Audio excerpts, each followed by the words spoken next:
Welcome to my channel. In this video, we are going to see how we can create a persistent volume in a Kubernetes cluster. We will create the YAML file for the persistent volume. API version is the version of the Kubernetes API, which is v1. Kind is persistent volume. Metadata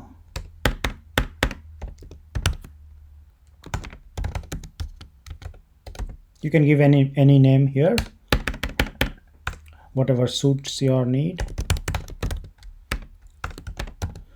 I'm going to keep all my resources in DIPZ22 names, DIPZ22-NS namespace.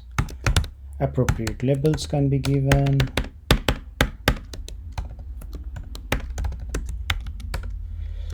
Specifications should come here. Now if you are trying to give a certification exam like CKAD or something, you need to write these YAML files from your memory, and that's why I have a simple queue for memorizing this, which is SACH.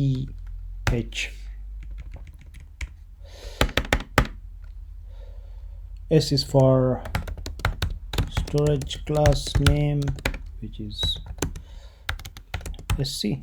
DIPZ22-SC is the storage class name that we are giving here, and access modes.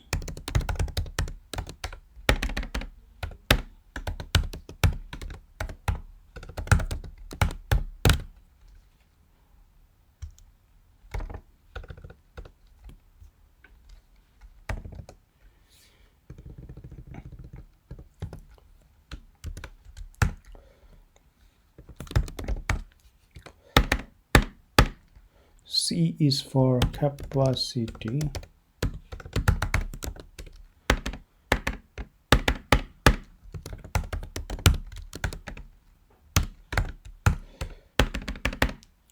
And finally H is for host path. So the persistent volume type is host path.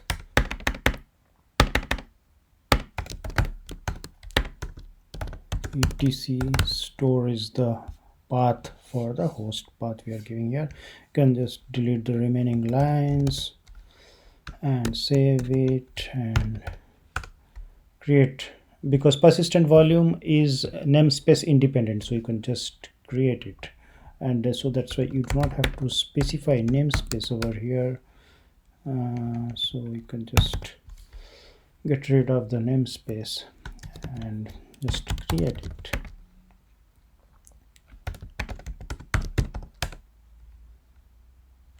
Let's query this persistent volume.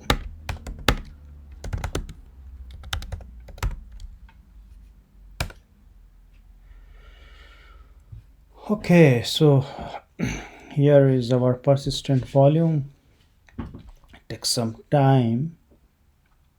Yeah, so retain, these are the default values, read write only and read write once and read write many, that we gave it these values. Capacity we are given 4 GB. What is important is the status that you can focus here. The status is available. As soon as now I will create the persistent volume claim, so the persistent volume claim and the persistent volume will get joined together and status will be bound. I will show you that. So right now we are here. So we have created the persistent volume, and now we will create, and the status is available, and now we will create a persistent volume claim. Persistent volume claim has not yet been created, so we will create it and we will check the status of the persistent volume claim. Persistent volume claim is a request for storage by the user. It is analogous to a pod, while persistent volume is analogous to a node. So basically, if I want the persistent volume to be used inside the pod, I cannot directly use the persistent volume inside the pod. Therefore, I need to take the help of PVC. That is why I'm creating PVC over here. And after that, we will also create a pod, and we will see how we are using the persistent volume inside the pod with the help of PVC. So let us start creating the PVC now.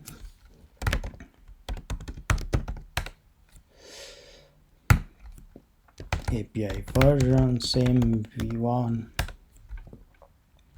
That kind is persistent volume claim, and metadata name is PVC DIPZ22-PVC, but the persistent volume claim will need namespace, so I'm providing namespace over here. And labels, you can give any label, whatever it suits you, that you can give. And specifications, same queue I have. SACH is not needed for persistent volume claim, it was required for persistent volume. S is for storage class name, which is a C, and access modes,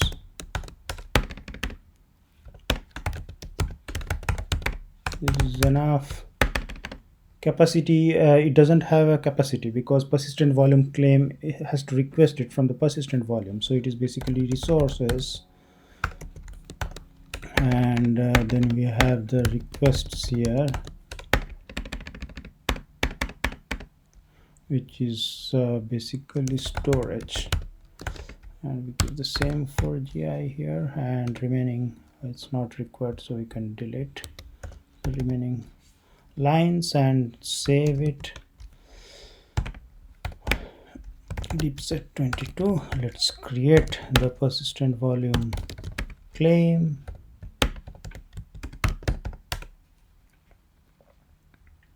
There's some mistake somewhere. Unknown field resources. Okay, that's spelling mistake. So let me quickly rectify.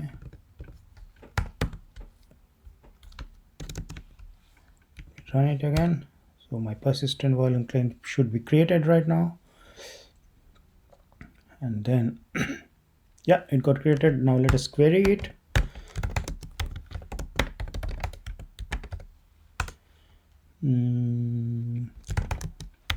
PVC minus O white, and I can see my persistent volume claim over here. The name is DIPZ22-PVC and the status is bound. So that means the persistent volume claim and the persistent volume has been joined together. That is why the status is bound coming. I can also show you the status of my PV, and that should also be bound. So the persistent volume and persistent volume claim both are in status bound, so that means they have been joined together. So status I can write over here, it is bound, and now I can actually use this persistent volume claim inside the pod.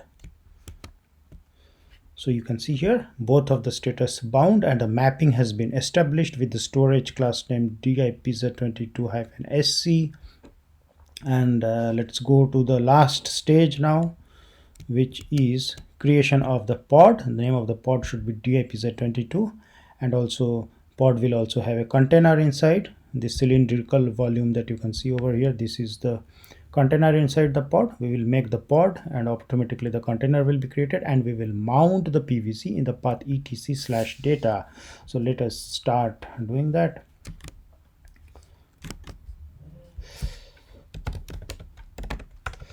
So further, it's an easy way for creating your pod is this DIPZ22 namespace run. The name of the pod is DIPZ22, then restart never. That means that it is a pod and not a deployment. Image image I can give nginx, and then what else I can give labels,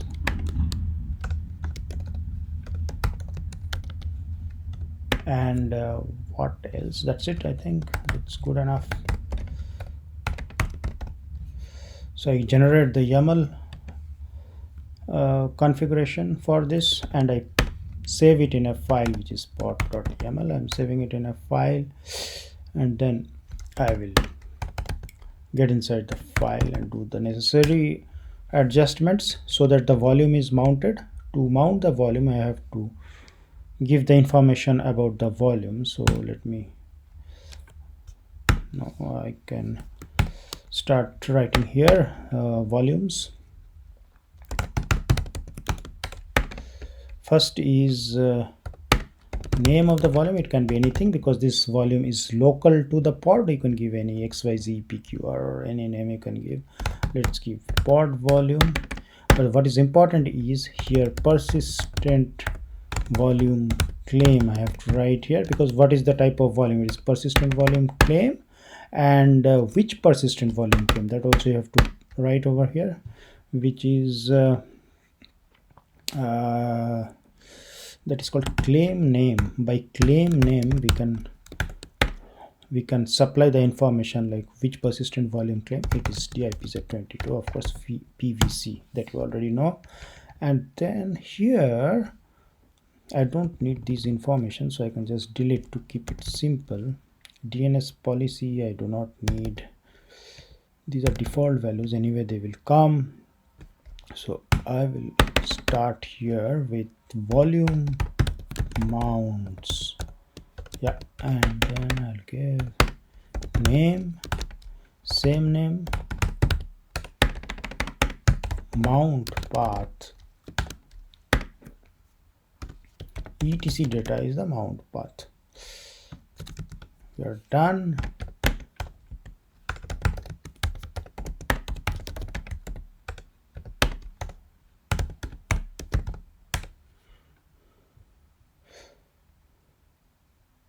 The pod has been created. I can query the pod.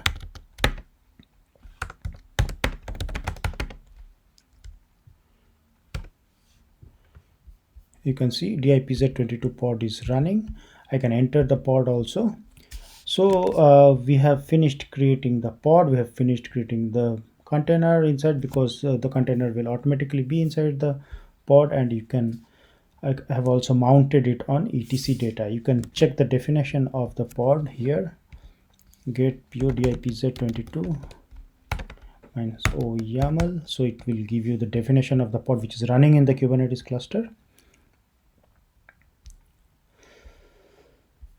Here you can see. So name of this container is DIPZ22.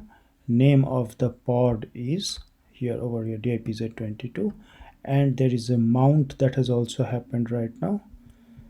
Volume, pod volume, the claim name is DIPZ22-PVC, and the volume mount is over here. Volume mount is pod volume etc data. So that's all. I think we have shown you how to create a pod which will be using the PVC at a particular path. Now, okay, I will also show you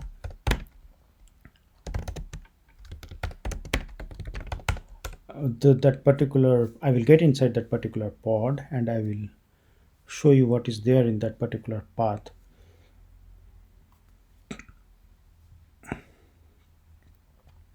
It's a bit slow, so I can get inside a pod like this.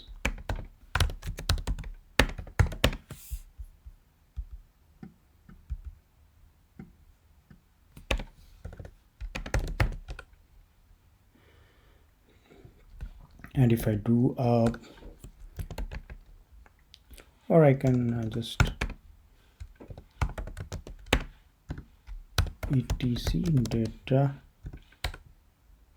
it's nothing. I can just touch a file, some file.txt, in etc data and create some file here, and I can see I can create a file in that particular data. So basically this particular information is going inside the persistent volume through the persistent volume claim. Thanks for watching the video. I hope you liked it. If you have liked it, please hit the like button and also subscribe to my channel. Bye bye.